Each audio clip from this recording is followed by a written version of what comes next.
દરમિયાન જ્યારે ઘનશ્યામભાઈને અમે લુહાર સુતારવાડીની અંદર એક સમૂહ લોકોનો ઉત્સવ હતો અમદાવાદની અંદર, ત્યારે એને પ્રમુખ મનોજભાઈ અને અમે બધા એને મળવા માટે એક કોલ કર્યો હતો. એમને કીધું હું સાંજે તમને મળું છું. મને રૂબરૂ મળીને ગયા કે હું અહીંયા જે મેં ફંડ આપ્યું છું તમારું, હમણાં હું જે હોય સાંજે વાત કરું છું.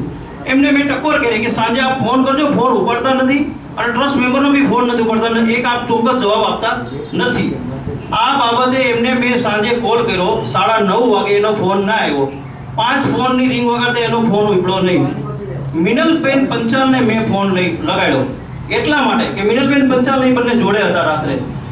મિનલબેનને એટલા માટે ફોન લગાડવામાં આવ્યો કે એમને ટ્રસ્ટ મેમ્બરને એક એવો શ્યોરલી લેટર મોકલેલો કે તમારે જે બી કંઈ કામ હોય ઘનશ્યામ પંચાલ વિરુદ્ધ ફંડનું કે ગમે તે દાન પેટનું, એ તમારે મારી જોડે ચર્ચા કરવાની, ઘનશ્યામ પંચાલ જોડે નહીં.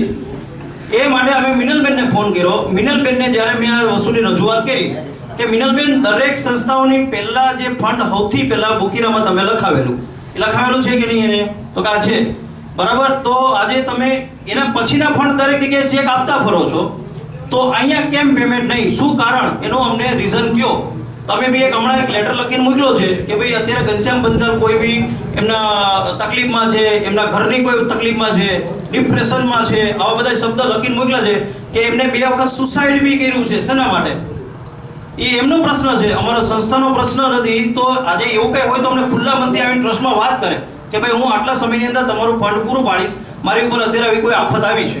પણ એવી કોઈ રજૂઆત નહીં કરતા વારંવાર ધમકીપૂર્વક વાત કરેલી. એમને એક જ શબ્દ કીધો હતો કે ભાઈ ફંડનો જ્યારે મેં મિનલબેનને ફોન કર્યો તો મિનલબેને એવું કીધું કે અશ્વિનભાઈ કાંઈ વાંધો નહીં, અમે જોઈ લઈશું.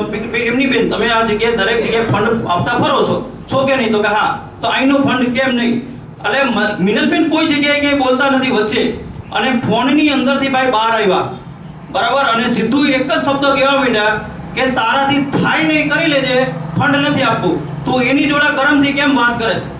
પછી મેં ઘનશ્યામભાઈને કીધું ઘનશ્યામભાઈ ત્યાં હાજર છો આપ, તો ફોન આપ લો. મિનલબેન પંચાલે એવું કીધેલું કે ઘનશ્યામભાઈના કોઈ બી કામ બાબતે મારી જોડે વાત કરવી.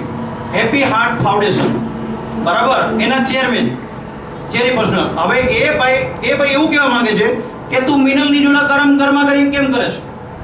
તું કોઈ વળે એવો તારે થાય ઉખાડી લેજે અને થાય કરી લેજે. 1 રૂપિયા ફોન નથી આપવું અને તારે જેને જે કેવું નહીં કહી દેજે જા અને તોડી લેજે. આવો શબ્દ બોલ્યા છે.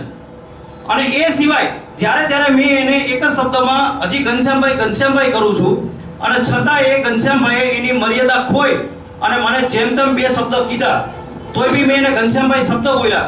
પછી એ સિવાય આપણા ટ્રસ્ટ મેમ્બરની ઉપર એક આંગળી ચીંધી અને એની ઉપર ગાળ બોલ્યા, બહુ ખરાબ ગાળ બોલ્યા. અને એ ગાળનો જવાબ બી મેં એને વળતા કાળમાં જ આપ્યો છે. કારણ કે જ્યારે ટ્રસ્ટ મેમ્બરને ઉપર આ ગાળનો સવાલ આવતો હોય એક ફંડના બાબતથી, તો એને કંઈ ચાખી લેવાનો નથી હોતો.